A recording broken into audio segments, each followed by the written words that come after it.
All right. Looks like we're about to go on here.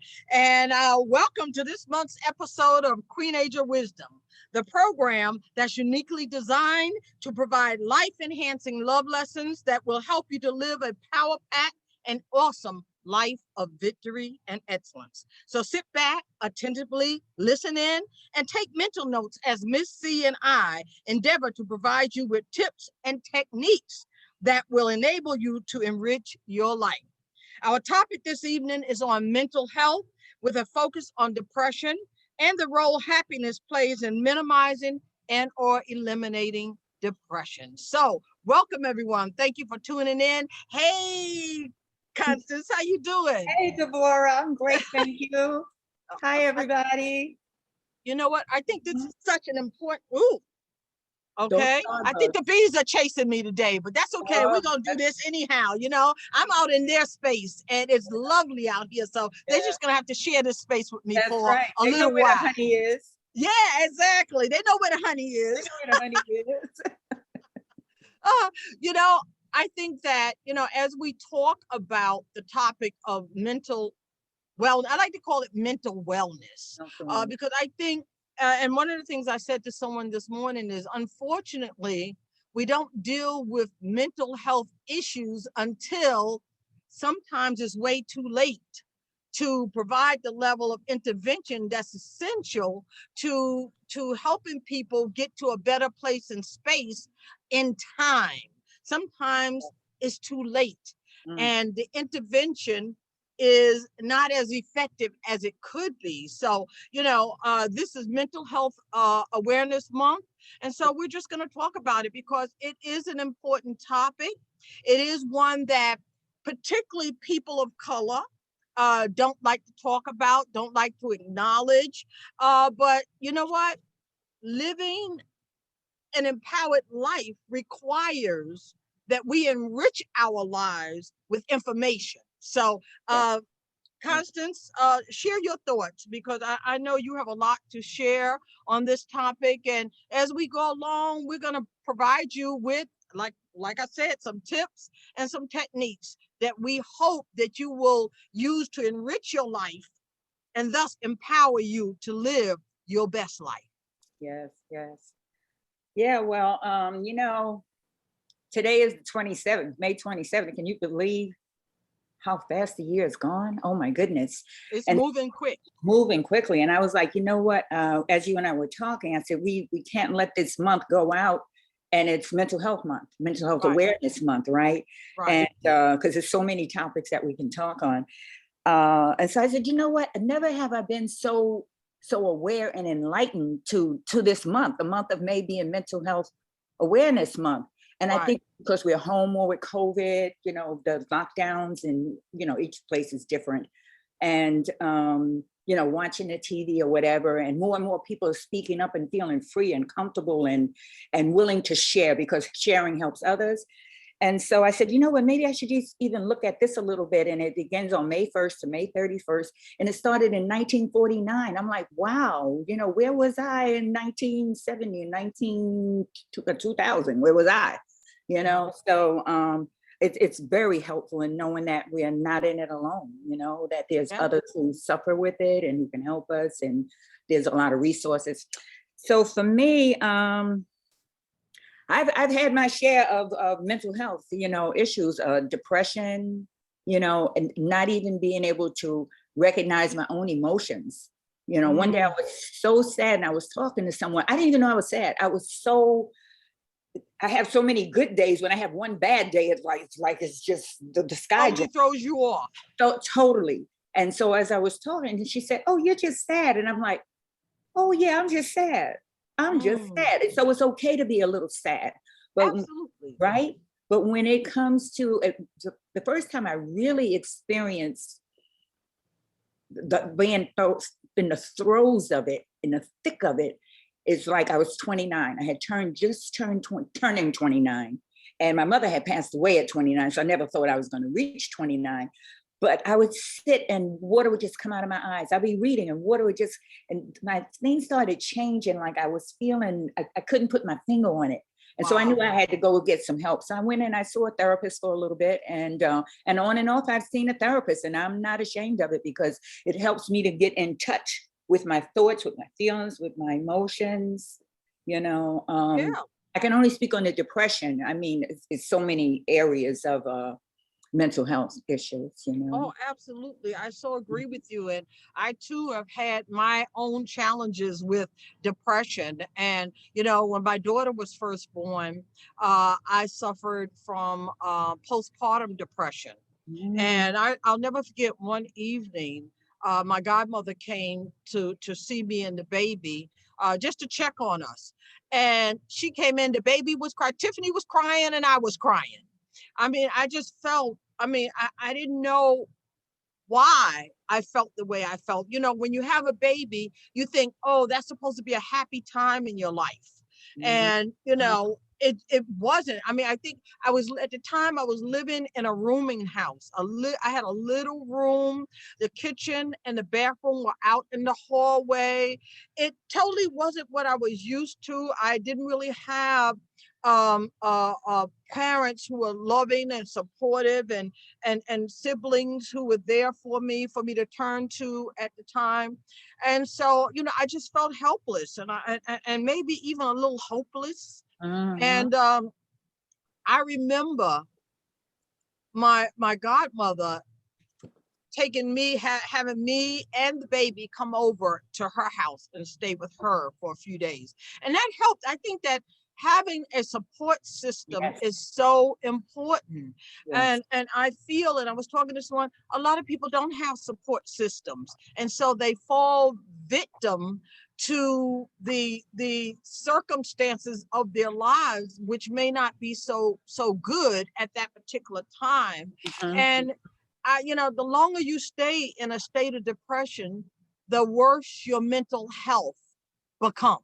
Yes. You know, so I mean, that was, I think, my first realization as I think back, I think back in retrospect. That was my first real bout with depression. And it wasn't too many years later I understood what I was going through. And, you know, I was watching a show last night, one of my favorite shows, 911. And the woman who had just had a baby, I mean, I watched this progression over the last couple of shows, and I was saying, oh my God, she's suffering from postpartum depression. And nobody was saying, oh, you're in the middle of postpartum depression, you know, let us help you, or you need to see a doctor, or maybe you need some medication or something to help you. But she does have a loving husband, and she finally said to him, I need help, you know, and she was crying, and he says, don't worry, I love you, we'll get you help. But nobody ever called the name. At the end of the show, they had like a little snippet talking about saying, if you suffer from postpartum depression, get help. But on the show itself, they never called it out. And I recognized it, and I watched her go deeper and deeper into postpartum depression. And, you know, I just wanted to reach into the TV and hug her and say, it's going to be okay. I know what you're going through. I've been there. It's going to be okay. There are people who love you. We all love you. You know, that's what I wanted to do. But, you know, I said, with today's show, I think it was important that we make mention of it, because too many women go through postpartum depression, have no idea what it is, what's happening to them, and nobody around them understands it either. And so they fall deeper and deeper.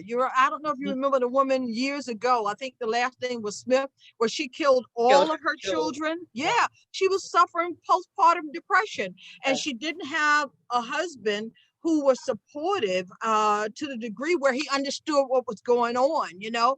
And when you're home with a bunch of crying young babies and you're suffering from postpartum depression, oh my God, that can be one of the most horrific experiences ever.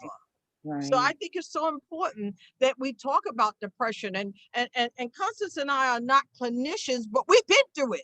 You know, we've gone through it, and we can share our thoughts with you, how we got through it, what it takes to get through it, and all of that, because it's so important that you do that. And then the next time I had a serious bout with depression, was right after I left the hospital where I was working, had been working for many years. And right before we moved here to Pennsylvania, I was in the throes of a serious clinical depression. But as a health educator, I realized what was happening, and I went and I got help. I was on medication for 6 months. I saw a therapist for that same length of time. And let me tell you, once I got through it, hey, there was no stopping me. So we have to seek out the help that we need, and we have to stop refusing to acknowledge the importance of good mental health. I agree. I totally agree. And then another aspect, as you were talking, it came to me, you know, when you said another bout you had. I guess my first bout would be as a child, at 10 years old, you know, with the loss of my mother, but not even knowing it, you know, because it was something that you would think adults would pick up on.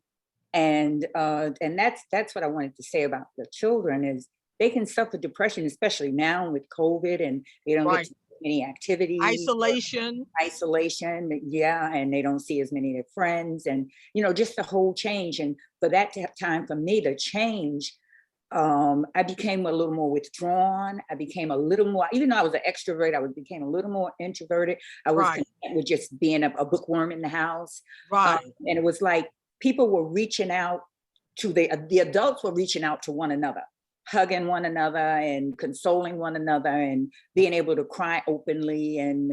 But it's like, sometimes people don't realize children have feelings, children have emotions, and they try to deal with it the best way that they can. So by the time I was 20, my whole life was how to get out of here.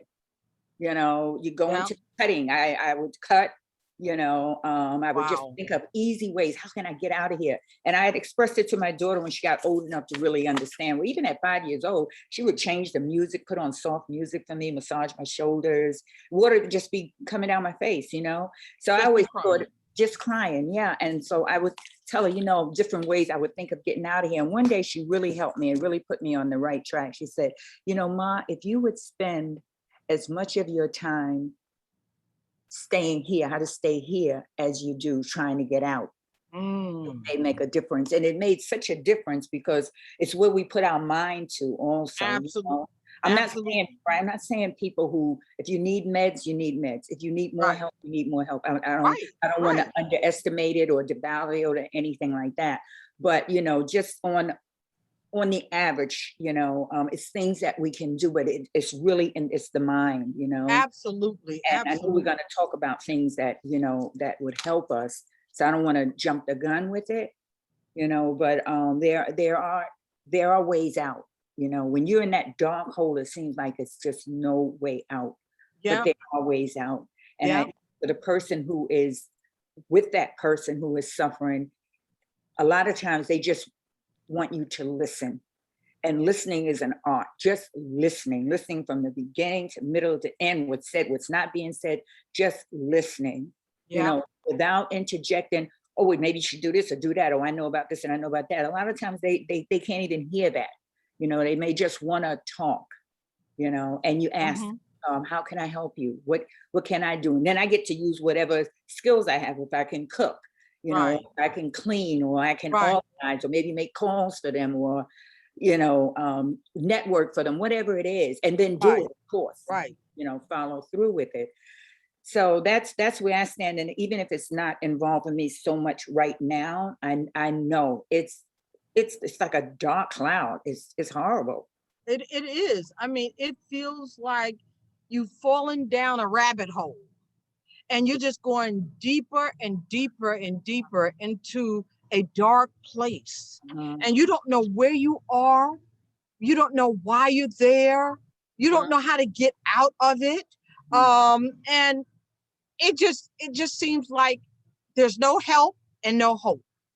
And I think it's important for people to understand that there is help and there is hope. Yeah. But we've got to be proactive with respect to how we take charge of our own well-being. You know, I think our generation is the first generation to begin to acknowledge the importance of good mental health. Yes. Before us, our parents and their parents before them, there was this cloud that covered families. You don't talk about what's going on in the house. You don't talk about your mental health not being good. You don't talk about needing medication. You don't talk about a lot of things that need to be talked about. Yes. And I think our generation, with the advent of the Black Power movement and the civil rights movement, we began to find a voice. And we began to use we began to learn that it's okay and even important that we use our voices to help ourselves to live better lives. And I think that was the beginning. There's still a lot of work to be done because there's still a lot of people who don't have a support system, who don't have access to the kind of information and the dialogue we're sharing with others this evening. But you know what? We want to do whatever we can to help people recognize that if you need help in keeping your mind strong and healthy, then that's what you need to do. Because once the mind goes, you're in trouble. I always tell people you could bend over and kiss your own booty goodbye then. Because what happens after that? You know, I think, and I've seen this all too often. Once you go too deep into the black hole of depression, and depression becomes a lifestyle for a period of time, oh my God, it's almost impossible to come back. Yeah. And I firmly believe that other mental health conditions begin with depression. Yeah. And if you don't get the help you need, if you don't recognize you need help, if you don't get the help, if you're too ashamed, then you're the one who's going to suffer ultimately. Then what's the point in being here if you can't live the kind of life that we're here to live? Right. You can easily slip through the cracks. Like even throughout my life, I'd have to make myself do certain things. Get up, make the bed. Don't get bed unmade, because I was taught that as a child. But now I'm an adult, I can do whatever I want to do. Right, but it's very symbolic of the bed is made. I can move on. If I want to get back into bed, I can make that decision. Right. But that bed is not going to control me to just go back and get up under the covers, because it was times that, I wanted to lay in the fetal position. It was times that I didn't really want to get dressed, but I always forced myself. Put some lipstick on, get in that shower, get out of the pajamas. Don't lay around the house all day in that state, because it was so easily to slip into it. You know how they say a toe hole, a foot hole, a strong hole, just to really slip into it. And I didn't want, I just kind of knew on some level that it would not be good for me. It may work for some other people, but that wouldn't work for me. Yeah. And just really being on it. And I think prayer, even when you don't know what you're praying for, it's the strongest, it's just right. Amen. Amen. Amen. Prayer is the strongest power on earth. Yes, it is. It's a simple prayer. Help me, give me the power that I need to get out of this. Absolutely. The light, because God is infinite wisdom, infinite knowledge, infinite power, infinite strength, and just everything. It's just infinite, so. And I think that has helped me throughout the years. God has helped me as long as I'm willing, first of all, if I face it, you know what, there's something a little off. I can go into depression. I can go into anxiety, Right. and not the physical part, but just knowing where we go. Like you said, it starts with that seed. So I know that it can go there, and I don't want it to get there where I don't want to go out, where, I become like agoraphobic or whatever. I don't want to, or I feel uncomfortable, I'm sweating or whatever. Just push through it. I have to, I say to myself, if I have to go to social affairs, and sometimes I really don't want to, because I'm kind of like the homebody type, basically, anyway. Yeah. And so I'll tell myself, you know what? You're not going there to live. Go for an hour. You can always leave in an hour. Just show up. So I learned how to suit up and show up. Most of the time I stay longer than an hour, and and so even with when I used to take my daughter out, she would say, oh, I don't want to go. I'm kind of like, they open the door to the party, her hand is gone and she's off and flying. So that's how I feel, right? When I go, I'm so glad that I forced myself to go. And one of my friends, matter of fact, Dr. Lynn Richardson, she's like my daughter, she said, as long as they're not killing you, stay. So I'm like, that makes a lot of sense. A lot of sense, right? I'm not going anywhere where they're going to kill me. They're not killing me. So, just go, get out of myself, I think we have to sometimes get out of our own head, get out of our own body, get out of our own way, and just let God, So it goes back to the first step, basically admitting it, that, what, this is who I am.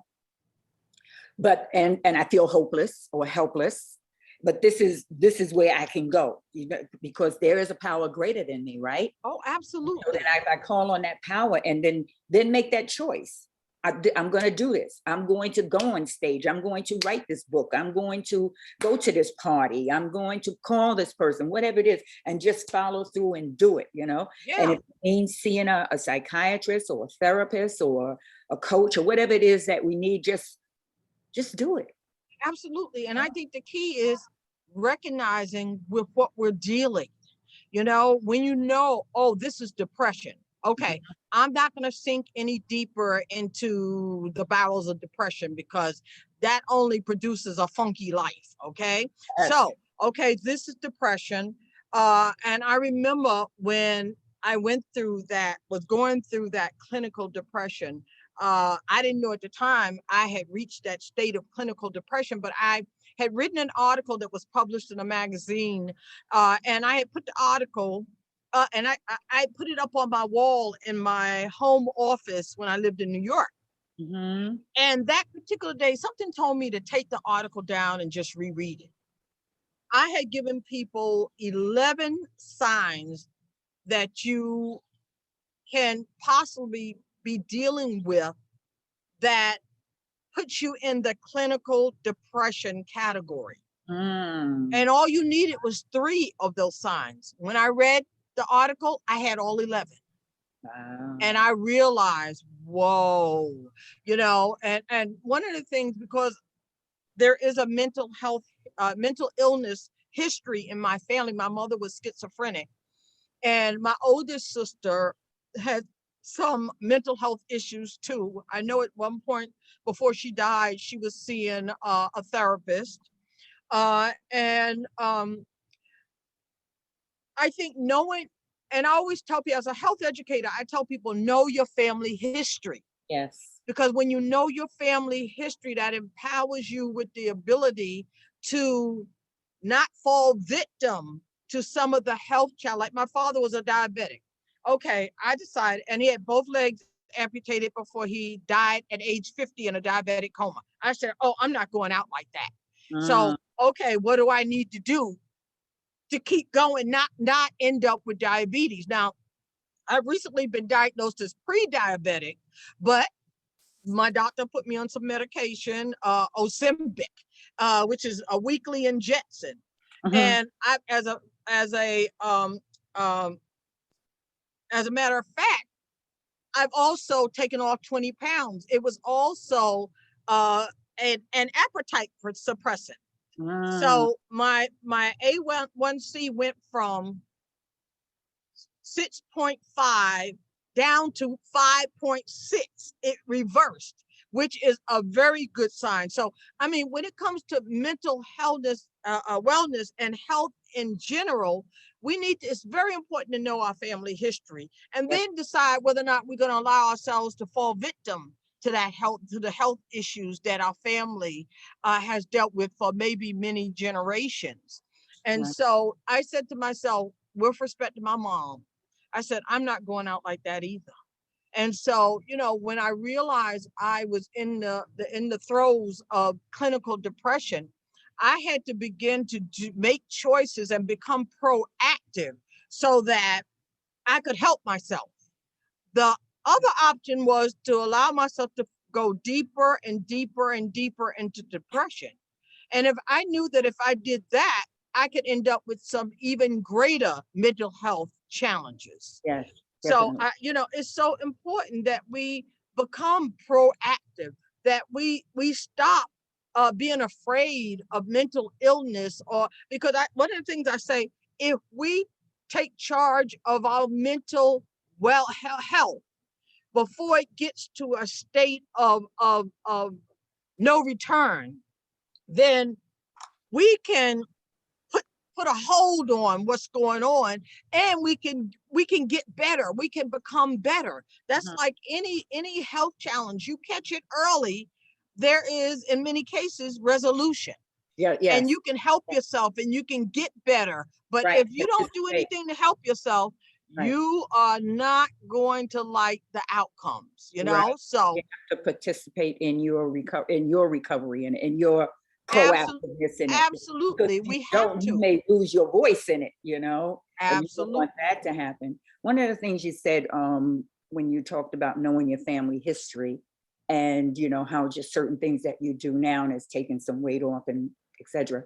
is diet has a lot, and nutrition has a lot to do with mental health. Mental health, yes, it does. Yes, because I know when I eat flour and sugar, especially when I eat sugar, like they say, sugar is 7 times more addictive than cocaine. When I eat sugar, I can go into a rage. I go from 0 to 100. It makes me hot inside or something. Like I get in a rage. I lose my temper. I get angry more. And so I have to really watch my diet with flour and sugar. And then some people, this the extracurricular drugs, what they call it, the recreational drugs.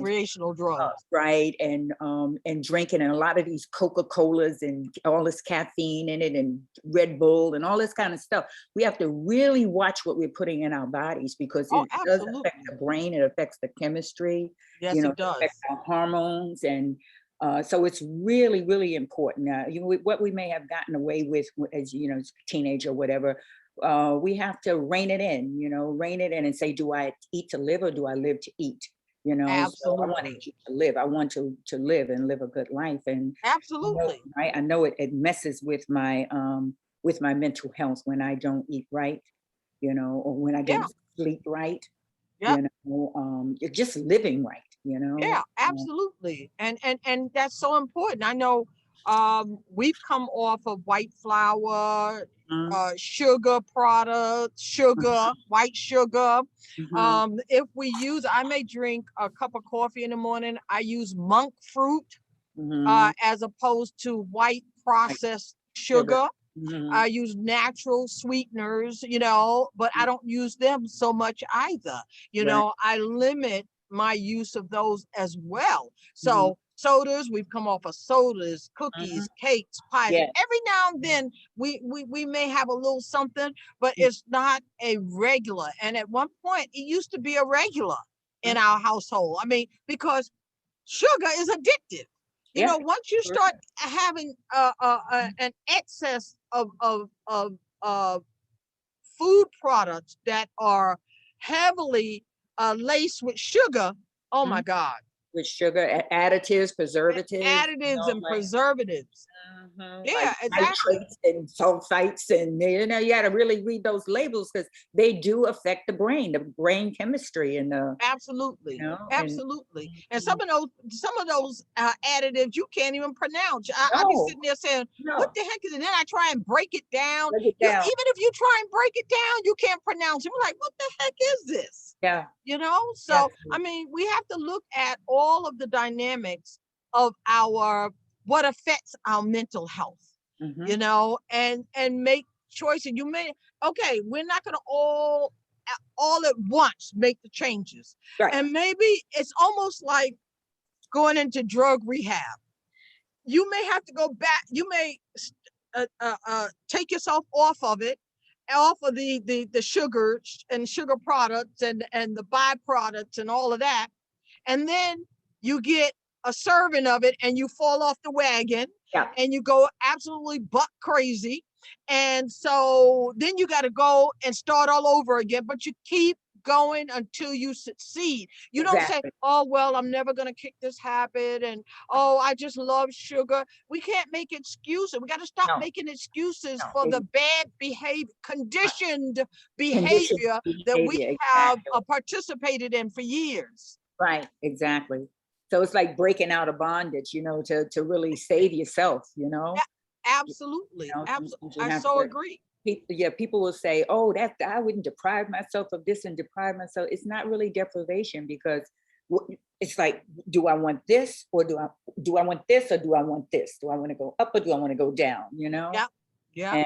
And I want to go up in my health, you know. I don't want to contribute to my downfall, you know, by things that I put in my mouth or things that I don't do, you know, like in religion or in scripture, we'll say, seek God and live righteously. So I just take the OUS, which is the you, us in the middle, us, right? But live rightness. And so that would be, you know, thinking right thoughts, you know. Bad thoughts can get me in trouble, can take me to a dark place, you know, unforgivingness, you know. So just living right and having right thoughts and seeking the right words and, you know, just the right motives, you know, the right, how can I say it? The right intentions. Yeah. You know, the right motives or the right intentions. What is my intention in this? You know, I know that I'm not perfect, you know, but it does keep me from going to that dark place when I'm present,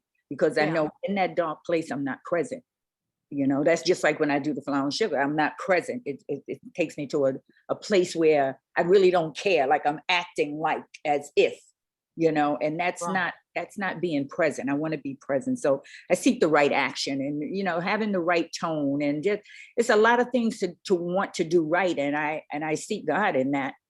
That keeps me from going to that woe is me, self-pity, feeling sorry, taking things personal, being unforgiving. You know, I just kind of like, now I just like kind of let it roll off my back. You know what? God help them, God help me. They're your children. I can't judge them, because that's the stuff that would drive me, you know, insane. Yeah. Insane, you know, so. I agree. Mm-hmm. I agree. And slowly but surely it does drive you insane, you know? Yeah, because then you're not able to be yourself. Absolutely, absolutely. And there's nothing better than being our genuine, authentic self. Exactly. You know, capable of being in our own mind and our own body, and feeling like we belong, and living like we belong. I put up a what I call a Mama C's QUEENAGER Wisdom yesterday that says, if you're hanging out with the wrong people, doing the wrong things, thinking wrong thoughts, just doing wrong, period, stop expecting that you're going to get right results, because you're not. No, okay? You're not. No. Wrong actions do not support and promote right outcomes. No, that's universal law. Like attracts like. Yeah, exactly. You know? And we have to look at, what is it? And you know what? Sometimes I say, wow, I'm sorry it took this long to get this wise. But better late than never. Yes. You know? And so we have to, and if just one person listening to us hears that you can make wise choices at a younger age, and it will change your life exponentially, then we've done our job with this particular program.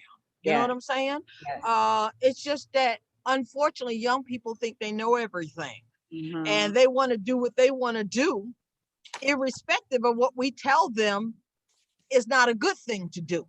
And maybe we all have to experience life for we've ourselves, done. you know, but I think there are some things we just don't have to experience. And if we learn to listen, goes back to what you were saying, if we learn to listen and then adhere to some of these messages that the older people share with us about life, I think so many people could live a much better life. You know, the catchphrase these days is living your best life. Well, if you don't have a mind that's in alignment with living your best life, that's not going to happen. And you're going to suffer unnecessarily, and you're going to struggle unnecessarily. And you know, if you're into to suffering and struggling, okay, all right, do you. If you need to do that in order to understand that that's not the way of life, that's not bringing a good sense of okay, there goes that B again, but that's okay.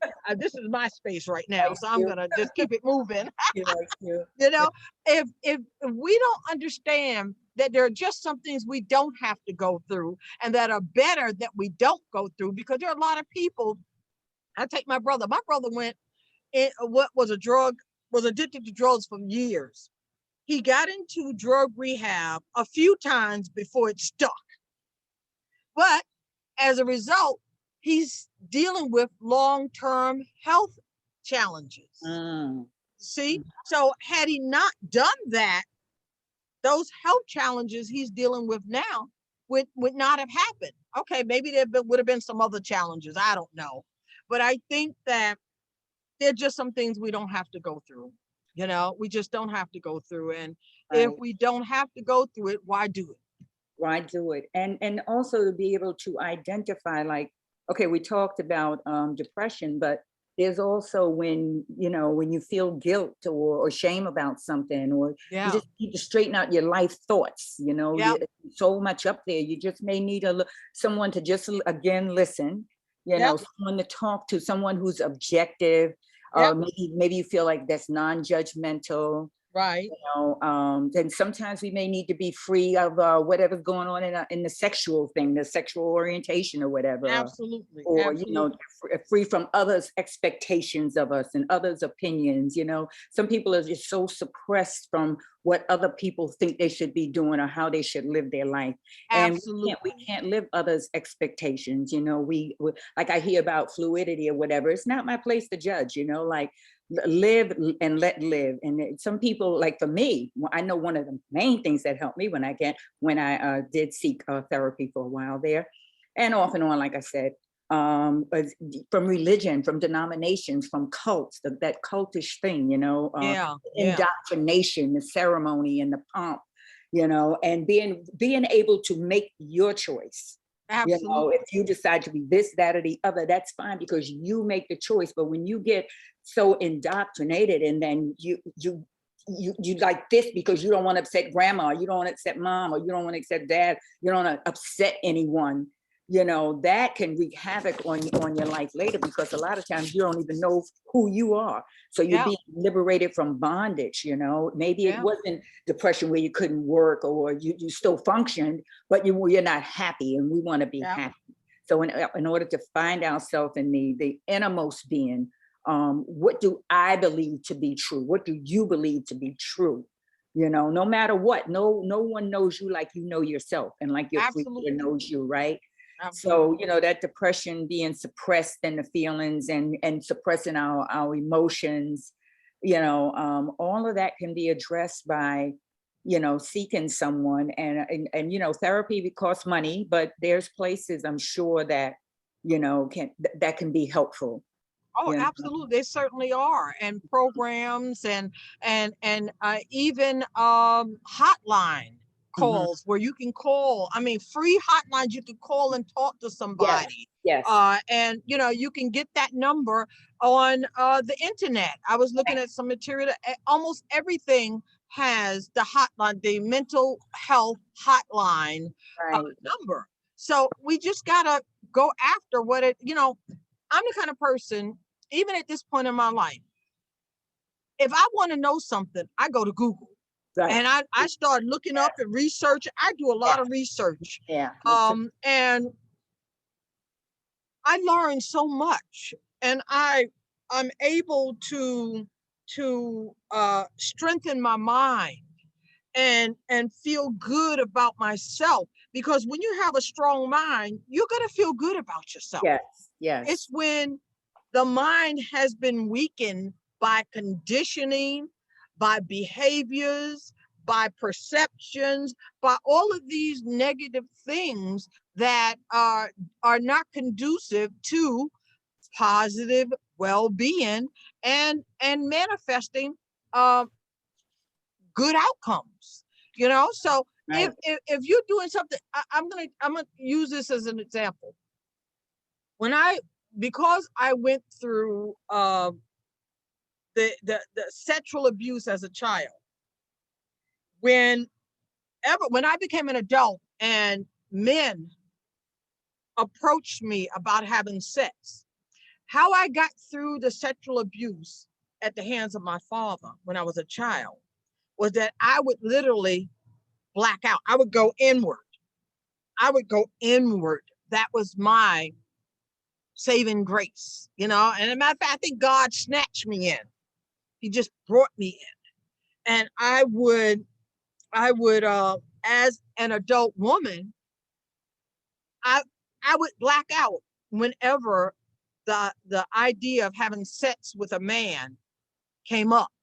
And there were times when I ended up in bed with men that I didn't want to be in bed with. I didn't think I could say no. I just froze. It wasn't until my 50s when I realized that I was using tactics and skills I had developed in my childhood to get through the sexual abuse. I was using those as an adult. Now, as an adult woman, I have the power to say no. Yes. But because I went through years of sexual abuse, I didn't think I had the power to say no. And so I didn't know how to handle the situations. And people would say, "Oh, well, you were a grown woman, you should have known." But no, I was still dealing with conditioning from my childhood that I was still using as an adult woman. So I never really had healthy relationships. Either I was connected to a man who was in control of me when it came to sex, or I was in control of them, and I was not going to be with any man who could control me or be over me in terms of being using their control and their manipulation to get what they wanted. Right. So, I think that we have to look at ourselves. What has affected us in our childhood, and what skills and tips and techniques that we use to get through that childhood, to get to this point, get to the adulthood. Right. Exactly. And you have to ask yourself, do those strategies still work? No, exactly. And if the answer is no, then you have to decide what new strategies you need to develop that will help to mold and shape you in a powerful way as an adult person. Right. So I think people don't they don't realize that they're still being controlled by behaviors that are conditioned behaviors. Right. That may have worked way back when you were a child, but it doesn't work as an adult. And if anything, it creates emotional distress. It creates mental health challenges. And if you don't know that you're in the midst of a mental health challenge, by the time you do know, it could be way too late. Exactly. And some of those strategies that we use are like control because we were not the ones in control. So we're either trying to control or out of control. Right. Right. Or either we want to be the victim, and we can't be the victim and the victor at the same time. You absolutely take your choice. You want to be victim, you're going to be victim, and you're not having any power. Now you want to be victor, so these roles, we have to determine what the role is now. Maybe that did help us to get to where we are. But then there's so many, we call them character defects. There's so many of them, and we all have them. And some of them we use more than others, and some have more than others. Right. But the things that work, then I have to say, is it working for me now? Does it suffice me now? Is it even cute now? No, it's not. It's not like, it's not cute to be late. Like, it's not cute to be the victim. It's not cute playing God. It's just things that are no longer acceptable. Right. And, right. Just taking control of my life, and not trying to control anybody else's life. Right. I had to really learn that. that I'm not the controller. And exactly. I don't have to be right. I don't have to be wrong. I could be neutral, It's all good now. Before just be right. Just be. Because before I would go down being right. Oh no, this is right. No, let me show you. Let me prove it. Anything to be right. No, I don't. You know what? You got this. You can have it. It's okay. It's okay. Exactly. And you know what? When it comes to being a victim, whenever I have a speaking engagement and we're talking, I'm sharing some of my past with the audience. One of the things I make very clear with them is you are never a victim unless you choose to be. You were victimized, but being victimized doesn't make you a victim. Right. And I think that that's something that women in particular need to process, digest, embrace, and make a part of their life. Because too many women, I think in particular, are living their lives as victims. And that's a choice we make. And we choose to be victims. We choose to allow people to victimize us. You got to find that level of strength that brings us up out of the bowels of the craziness we may be finding ourselves in the midst of in the moment.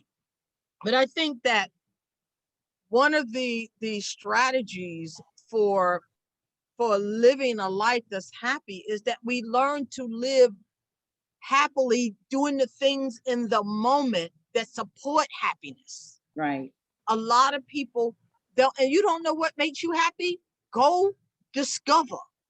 Go search and discover different things. And today I put on the Sistahship Network page on Facebook one of the files so that it had 100 things you can do in different areas of your life to create happiness, support, and enhance your happiness. But you got to go looking for the answers you need. You can't just accept that, oh, this is what it is, so it is what it is. Well, okay, that may work in some respects, but it doesn't work across the board. Some things we have to accept reality, I'm 67 years old. I can't change that. That's my reality right now. So what do?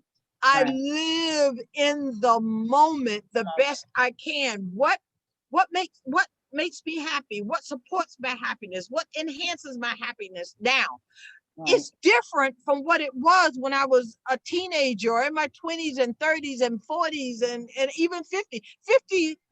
My 50s was a era of discovery for me. I mean, wow. The fact that I decided to enrich my life with as many skills and strategies as I can brought me into my 60s with a whole new attitude. An attitude of gratitude and definitely that is key. Attitude of gratitude. I was thinking just 1 minute with the victim, because when we don't have the control, and when we are young or a child or whatever, I would say because they were victimized, that made you the victim or me the victim. But when we live in the now, in the here, I still want to be that victim. That's when I have to come out of the victim, because I have to take my power back. You know, Absolutely. I have to Absolutely. get that power back. And Absolutely. yeah, that I just wanted to say that. And Yeah, and I think that that's a great point. You know, unfortunately, we give other people our power, people who are not worthy, mm, who have not earned any of our power to begin with, and our power is given to us to use. You yeah, know what I'm saying? right, And God is going to give us that power, but not for us to give to others, but for us to use to enhance our lives. And that's right. what people need to understand. You know, there is a almighty power that dwells within us, an infinite almighty power that dwells within us. And when we go inward, and that's one thing I love about my child, is that I learned to go inward to such a degree that I didn't even know what was going on outside of myself. Excuse me.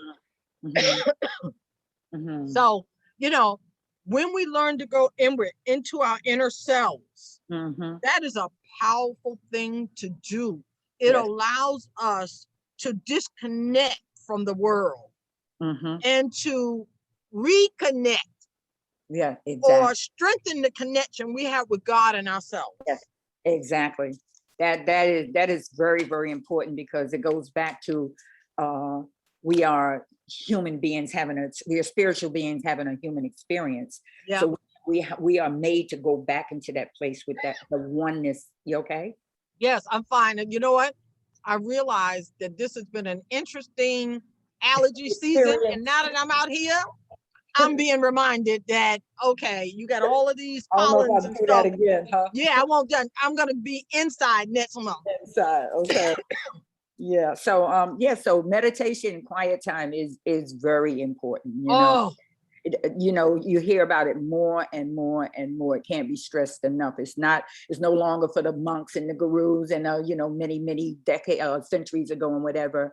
That it's every day, and anywhere from 3 minutes, 15 minutes, 1 minute, 10 minutes. I do 30 minutes a day.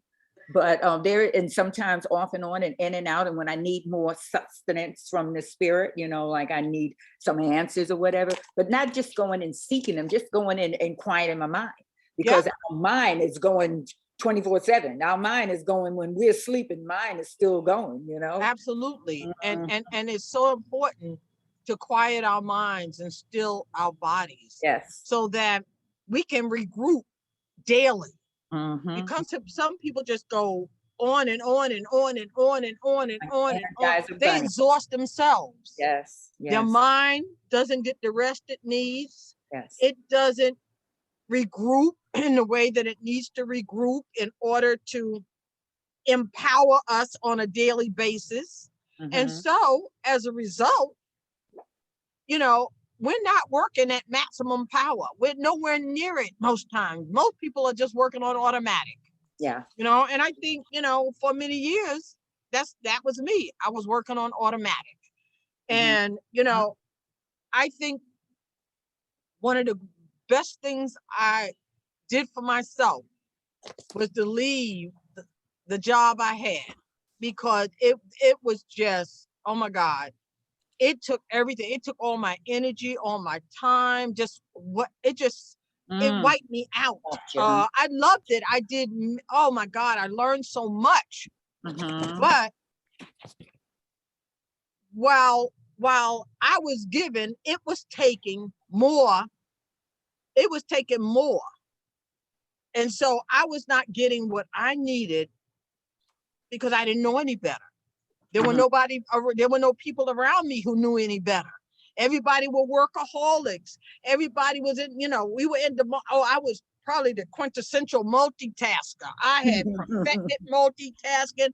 I could juggle and stand on my head and spin around all at one time. I could get this done and that done. But you know what? I tell a lot of women, one of the ways you can most damage your mind is through continuous multitasking. Mhm. You don't give your mind time to rest, Mhm. to Mhm. regroup, and to be in that healthy mode that is required for us to live the caliber of lives we all say we want. But because we've not been given the skills and the know-how and the strategies on how to do all of that, how to take better care of ourselves, I think before this generation, it's now a whole new process of assessing what we need to do, getting rid of anything that doesn't work now, adding new strategies and tips and techniques, and experimenting to see how it's all a process, and people just don't get that. It's all a process. You have to figure out what works for you and what doesn't work for you. Yeah. And it's our job to do that. Nobody can do that for us. A lot of women are in search of men who are going to make their lives better. Yeah. Unfortunately, a lot of those women, the men end up making their lives worse. Because the men are looking for women who are going to take care of them, and the women are looking for men who are going to take care of them. So you got men looking for Ms. Right, that they can control, manipulate, and maneuver. And then you got women who thinks that Mr. Right is going to come with all the money, all the resources, everything they need to make their lives good. One of the things I tell my granddaughters is, before you get serious with any man, get serious with yourself. Oh, yeah. Get serious with your own life. Take care of yourself. I said, one of the best things I did for myself was to educate myself and get a good job and be able to take care of myself, not depending on a man to take care of me, but my ability to be able to take care of myself was important. Exactly. And that's one of the best things I did for myself, and I'll never regret that. So I tell my granddaughters, take care of yourself first. Yeah. Get your education, get a skill, a marketable skill, and do the things that you're passionate about. Learn about you, learn about the world, travel if you can, do things that just support who you are and the quality of life you want to live. But you can't do that if your brain is all over the place and your brain is out of whack. You should be who you're looking for. You want love, you have to love yourself. Oh, first and foremost. Right? You have to be kind. You have to have kindness for yourself. You have to have empathy for yourself. You have to have respect for yourself. You have to have self-esteem in yourself. Because if you don't have these things for yourself, no one else can give them to you. A man, no one else can come in. A man, a woman, whoever cannot give you that. Those are the things that you have to have yourself. You have people, I'm looking for a woman who is a model and a this and a that, and the man has the biggest beer gut and he's all sloppy, don't comb his hair and stuff. No, and just vice versa too. Absolutely. What you're looking for, be what you're looking for. Be what you're looking for. And my daughter just gave me the 4-minute sign. So I guess I knew that this conversation. Wow, time really flew, right? Didn't it fly? Yeah. But I think that our being able to share the way that we do very authentically is so essential, because so many people don't understand the power of authenticity. Right. Being your authentic self and, cultivating positivity rather than using negativity as a way of manipulating and maneuvering your way through the world. I mean, that's a happiness strategy right there. Cultivate positivity. When my mind starts thinking negatively, I immediately shoo those negative thoughts away with positive thoughts. You have to. You have to. Exactly. So, learn to be optimistic, not pessimistic. Learn, gratitude, stay in gratitude, stay in appreciation, that I have fingers, I have toes. This is simple as I can think. I got it this morning. Hey, I got another day. Thank you, Lord. Another day. Absolutely. Today is the present because it's right now, Absolutely. Absolutely. And nurture your relationships. You and I have been close friends for what, 30 years? Somewhere in the neighborhood of? Yeah. I have other friends that I've known for 50 years. and we're still friends, and we're still cultivate your relationships, nurture your relationships with people who are worth it. Not everybody is worth it. Not everybody is not everybody is about you or for you. So you need to learn that early. Who's for me? Who's about me? How do I feel when I'm around this person or these people? You know, and be real with yourself, you know? And you know, one of the things that I think is very important for people to understand, you are not your title. You are not your achievements. Exactly. And so if you're banking on being important or being accepted by other people based on your title and your you have, you know, your education, if you're banking on external things to bring you that level or to support that level of happiness you want, and I think that's what we all want, then you're going to be sadly mistaken at some point. Stop trying to get in and fit in where you don't belong. That's not a healthy behavior, you know? And a lot of people are predators. They want to use you. And if they want to use you and not give anything back, my life is all about win-win. If I want to win, I want to make sure you win. Right. So, you know, in the whole process of life, you know, be mindful, you know, conscious awareness is important. Yes. I think we need to do a continuation of happiness, because I think we can do a whole thing on you know what? You know what? Next month, this is what we're going to do next month. We're going to carry this on because happiness is such an important topic.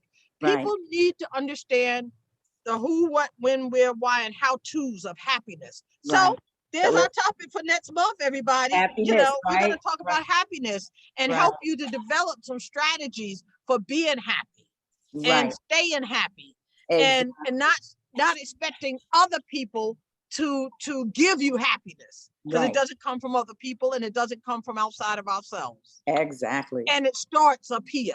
Exactly. Starts up here. So on that note, do you have some positive closing words for us? You know I was going to do this to you. No, I'm so glad you asked me, because you do a lot of the work. You open us up and you just do all the interviews and the facilitating and all of that. So yeah. Oh, so I have a couple of quotes. Let me just get them. All right. All right. I had a couple of quotes. One is, love yourself for who you are, and trust me, if you are happy from within, you are the most beautiful person, and your smile is your best asset. And that's written by someone named Eleanor Roosevelt. And then, of course, Abraham Lincoln. Folks are usually as happy as they make up their minds to be. And hello, Abraham Lincoln. And then the last one is Eleanor Roosevelt. I love me some Eleanor Roosevelt. Oh, me too. I love her.